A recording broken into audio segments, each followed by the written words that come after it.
प्रतिलेखन संख्या 13। महोदय, निस्संदेह ही आज भी हम भले ही कई मुश्किलों का सामना कर रहे हों, फिर भी हम 1991 के उन दिनों जैसी स्थिति में नहीं हैं।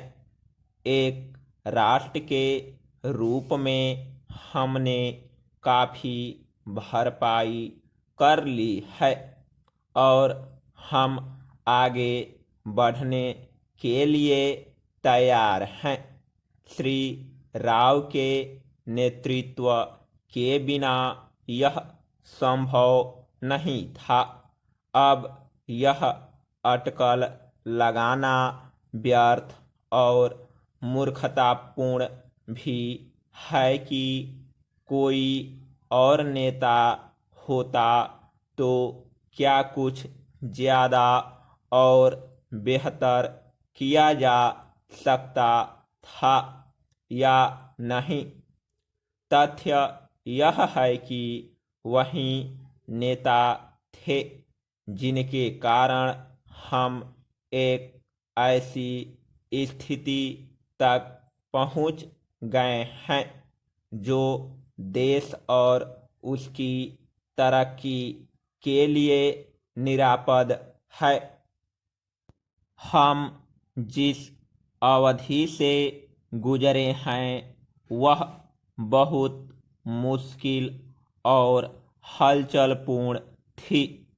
सोवियत संघ के पतन और विघटन से हमारी जो कुछ भी अंतर्राष्ट्रीय स्थिति थी उसका आधार ही खत्म हो गया। ऐसा लगता है कि हमारे देश में कुछ लोग इस घटना का पूरा मतलब नहीं समझ पाए हैं। बेशक यह कम्युनिस्टों और आधुनिक समाजवाद के अन्य समर्थकों के लिए बेहद चिंता का विषय था।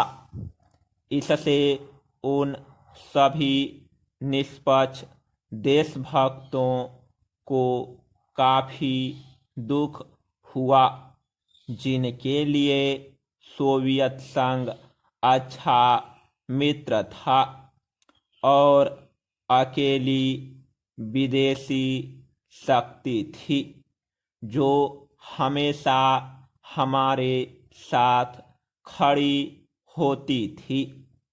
उससे हमें काफ़ी नैतिक और भौतिक समर्थन भी मिला था।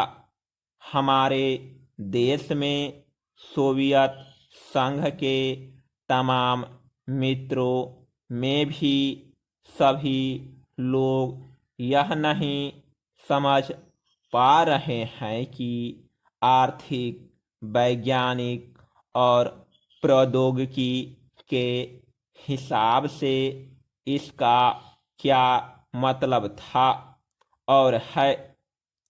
जब हमें सख्त ज़रूरत थी तो कोई ऐसा नहीं था जिसकी ओर हम देखते। घबराने और अपने देश को दिवालिया राष्ट्र घोषित करने के बजाय प्रधानमंत्री ने मुश्किलों का डटकर मुकाबला किया। हमें इस संकट से निकालने की व्यवस्था की और साहस के साथ देश को एक नए आर्थिक रास्ते पर अग्रसर किया।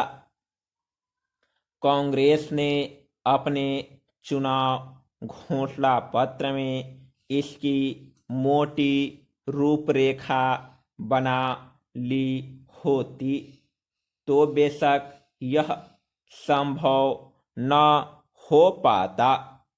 इस घोषणा पत्र के मुख्य निर्माता स्वयं राजीव गांधी थे और इसे तैयार करने में श्री राव उनके मुख्य सहायक थे।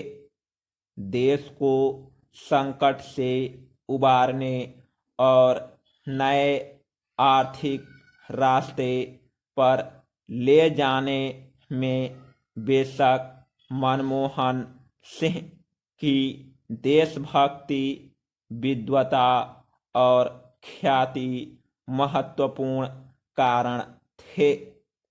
नई आर्थिक नीति जनता के हित में नहीं है, इस काल्पनिक तथ्य को लेकर काफी हंगामा मचाया जा रहा है।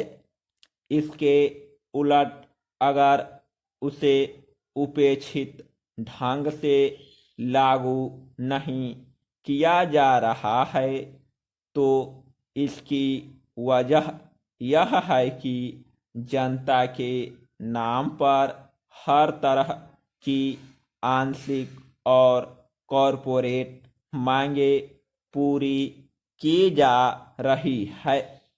प्रधानमंत्री ने तो दो महत्वपूर्ण तरीकों से नई आर्थिक नीतियां बनाने में अपना योगदान दिया है।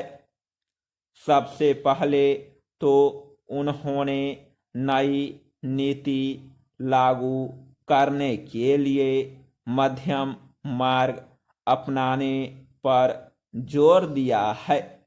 नए आर्थिक कार्यक्रम को लागू करने में उन्होंने जो दूसरा महत्वपूर्ण योगदान किया है वह है इसके पक्ष में राष्ट्रीय सहमति बनाना।